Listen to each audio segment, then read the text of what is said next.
Hi, welcome back to my channel. நேற்றைய முன்தினம் மத்திய நிதியமைச்சர் நிர்மலா சீதாராமன் அவர்கள் 2026-27 நிதியாண்டுக்கான பட்ஜெட்டை பார்லிமெண்ட்ல தாக்கல் செஞ்சிருக்காங்க. இந்த பட்ஜெட்ல பல்வேறு செக்டர் பெனிஃபிட் அடைய வகையில் அந்த அளவு நிதி ஒதுக்கீடு செஞ்சிருக்காங்க. ஸோ அப்படி எந்த செக்டருக்கு எவ்வளவு நிதி ஒதுக்கீடு செஞ்சிருக்காங்க, அப்படி நிதி ஒதுக்கீடு செய்யப்பட்ட செக்டர்ல எந்தெந்த ஸ்டாக்ஸ்ல பெனிஃபிட் அடைய வாய்ப்பு இருக்குங்கிறத தான் இந்த வீடியோல குயிக் அப்டேட்டா உங்களுக்கு கொடுக்க போறேன். வாங்க வீடியோக்கு போகலாம். இந்தியா வளர்ச்சி அடைந்த நாடா மேலும் போகணும்னா அதுக்கு நான் அடிப்படையான தேவை என்னன்னு பார்த்தீங்கன்னா இன்ஃப்ராஸ்ட்ரக்சர் டெவலப்மெண்ட் தான். ஸோ அதனால தான் இந்த அரசாங்கம் கிட்டத்தட்ட 12.2 லட்சம் கோடியை இன்ஃப்ராஸ்ட்ரக்சர் டெவலப்மெண்ட்டுக்காக இந்த பட்ஜெட்ல அலாக்கேட் பண்ணியிருக்காங்க. ஸோ இப்படி கவர்மெண்ட் இந்த அளவுக்கு ஒரு நிதி ஒதுக்கீடு செய்யறதுக்கான காரணம் என்னன்னு பார்த்தீங்கன்னா நாட்டோட கனெக்டிவிட்டியை இதனால மேம்படுத்த முடியும். அதுபோக இண்டஸ்ட்ரீஸ்க்கு ஸ்மூத்தான லாஜிஸ்டிக்கல் சப்போர்ட் கொடுக்க முடியும். ப்ளஸ் ரீஜனல் டெவலப்மெண்ட்டை ஆக்சலரேட் பண்ண முடியும். ஸோ இந்த கெப்பாசிட்டி எக்ஸ்பேன்ஷனால பெனிஃபிட் அடைய போகிற செக்டர்ஸ் எதுன்னு பார்த்தீங்கன்னா ரோட்வேஸில் உங்களுக்கு ஹைவேஸ் அப்புறம் எக்ஸ்பிரஸ் ஹைவேஸ் புதுசாக கட்டுவாங்க. இது போக ரயில்வேஸ் செக்டர் பெனிஃபிட் அடையும். இதில் railway expansion, railway electrification work நடக்கும் பெருமளவில். அது போக போர்ட்ஸ் மூலியமா இம்போர்ட் அண்ட் எக்ஸ்போர்ட் பிஸ்னஸ் பெருமளவு அதிகரிக்கும். ஸோ இந்த செக்டர்லாம் பெனிஃபிட் அடைஞ்சாலே இந்தியாவோட எக்கனாமி பூஸ்ட் ஆகும். இதனால மணி சர்க்குலேஷனும் வேகமாகும். ஸோ இன்ஃப்ராஸ்ட்ரக்சர் டெவலப்மெண்ட் ஆகுங்கும் போது இன்ஃப்ராஸ்ட்ரக்சர் ரிலேட்டடான ஸ்டாக்ஸ் அனௌன்ஸ்மெண்ட்னால டெஃபினட்டாக பெனிஃபிட் அடையும். ஸோ அந்த வகையில் இந்தியாவில் லார்ஜஸ்ட் இன்ஃப்ராஸ்ட்ரக்சர் டெவலப்பராக இருக்க எல்என்டி, அது போக UltraTech cements, RVNL, Ircon international, KRR construction, அதே மாதிரி போர்ட்ஸை பொறுத்த வரைக்கும் பார்த்தீங்கன்னா அதானி போர்ட்ஸ், அப்புறம் ஜேஎஸ்டபிள்யூ இன்ஃப்ராஸ்ட்ரக்சர், இந்த மாதிரி கம்பெனிஸ் எல்லாம் பெனிஃபிட் அடைய வாய்ப்பு இருக்கு. அடுத்து இந்த அரசாங்கம் இந்த பட்ஜெட்ல கிட்டத்தட்ட 60,000 கோடிக்கு மேலே டொமஸ்டிக் மேனுஃபேக்சரிங்கை ஊக்குவிக்கும் வகையில் மேக் இன் இந்தியா திட்டத்துக்காக அலோகேட் பண்ணியிருக்காங்க. ஸோ இதன் மூலமாக டொமஸ்டிக் மேனுஃபேக்சரிங் பூஸ்ட் செய்கிறது மூலமாக நிறைய எம்ப்ளாய்மெண்ட்டை ஜென்ரேட் பண்ண முடியும். ஸோ நம்ம பல்வேறு கிரிட்டிக்கல் காம்போனன்ட்ஸுக்கு இன்றைக்கி இம்போர்ட் தான் பண்ணிட்டு இருக்கோம். அதெல்லாம் டிபெண்டன்சி குறைக்க முடியும். அதுபோக இந்தியாவோட எக்ஸ்போர்ட் ஹப்பாவும் மாற்ற முடியுங்கிறதுனால 60,000 கோடி ரூபாயை டொமஸ்டிக் மேனுஃபேக்சரிங்காக அலோகேட் பண்ணியிருக்காங்க. இதில் 40,000 கோடி ரூபாய் எலக்ட்ரானிக்ஸ் அண்ட் செமிகண்டக்டர் சிப் மேனுஃபேக்சரிங்காகவே நிதி ஒதுக்கீடு செஞ்சுருக்காங்க. நம்ம அன்றாட வாழ்க்கையில் யூஸ் பண்ணுற செல்ஃபோனாக இருக்கட்டும், டிவியாக இருக்கட்டும், ஃப்ரிட்ஜ், வாஷிங் மிஷின்னு சொல்லி எல்லா எலக்ட்ரானிக் ப்ராடக்ட்லேயும் கீ எலக்ட்ரானிக் காம்போனன்ட்ஸ், மதர் போர்டுன்னு சொல்லி எல்லாமே நம்ம வெளிநாட்டிலேருந்து இம்போர்ட் பண்ணிட்டு தான் இருக்கோம். அதுவும் குறிப்பாக தாய்வான், சைனா போன்ற நாட்டிலேருந்து தான் நம்ம இம்போர்ட் பண்ணிருக்கோம்.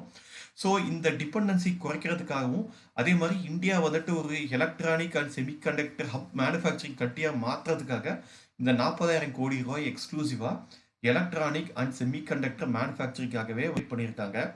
ஸோ இந்த செக்டர் பெனிஃபிட் அடையும் போது இந்த செக்டரில் இருக்கிற கம்பெனிஸான டிக்சன் டெக்னாலஜிஸ், கெயின் டெக்னாலஜிஸ், அதுபோக செமிகண்டக்டர் சிப் மேனுஃபேக்சரிங் அண்ட் டிசைனில் இருக்கிற மாஸ்டியூப் டெக்னாலஜிஸ், அப்புறம் டாடா எலக்ட்ரிக் போன்ற கம்பெனிஸ் எல்லாம் பெருமளவு பெனிஃபிட் அடைய வாய்ப்பு இருக்குது.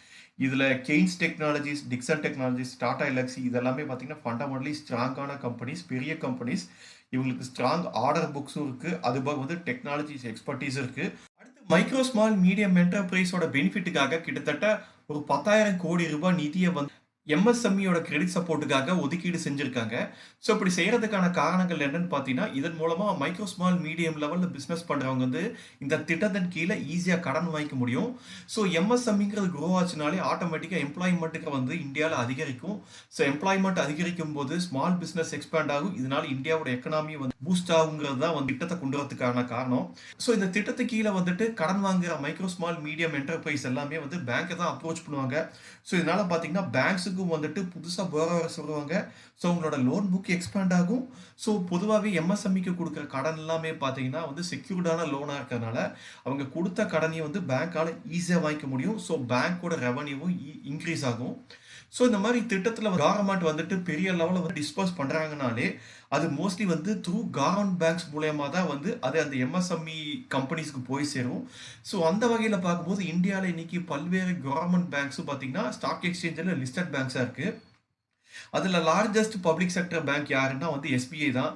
இது போக bank of Baroda, Canara bank, Indian bank போன்ற பல்வேறு லிஸ்டட் பேங்கிங் ஷேர்ஸும் இந்த திட்டத்தினால பெனிஃபிட் அடைவாங்க. அடுத்து இந்த பட்ஜெட்ல கிட்டத்தட்ட 1.63 லட்சம் கோடி அரசாங்கம் ரூரல் டெவலப்மெண்ட் அண்ட் அக்ரிகல்ச்சர் டெவலப்மெண்ட்டுக்காக ஃபண்ட் அலோகேட் பண்ணியிருக்காங்க. ஸோ இதன் மூலமா ஃபார்மர்ஸோட ரெவென்யூவை இன்க்ரீஸ் பண்றதுக்கும், ரூரல் கன்சம்ப்ஷனை இம்ப்ரூவ் பண்றதுக்கும் மெயின் ஃபோக்கஸா வச்சு இந்த ஃபண்டிங் அலோகேட் பண்ணியிருக்காங்க. அது மட்டும் கிடையாது.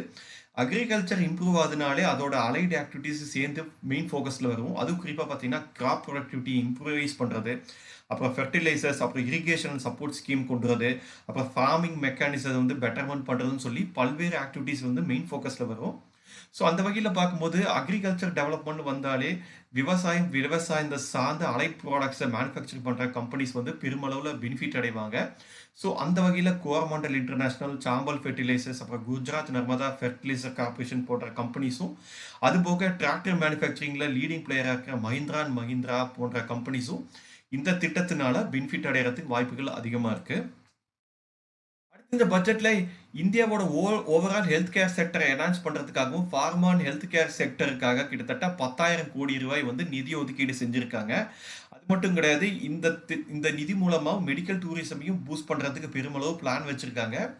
அது மட்டும் கிடையாது, வருங்காலங்களில் இந்தியாவில் கேன்சர் ரிலேட்டட் ட்ரக்ஸ், அப்புறம் கிரிட்டிக்கல் ட்ரக்ஸ் மீதான டியூட்டியை வந்து கட் பண்ண போகிறாங்க. இதன் மூலமாக நிறைய பேஷண்ட்ஸ் ட்ரக்ஸ் எல்லாமே வந்து அஃபோர்டபுள் ப்ரைஸில் வாங்கிக்க முடியும்.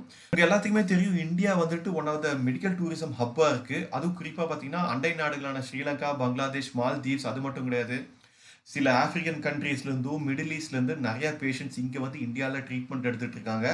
இதனாலேயே பார்த்தீங்கன்னா, லாஸ்ட் ஒரு 5 to 10 இயர்ஸில் இந்தியா வந்துட்டு மெடிக்கல் ஹப்பாகவே மாறிட்டு இருக்கு.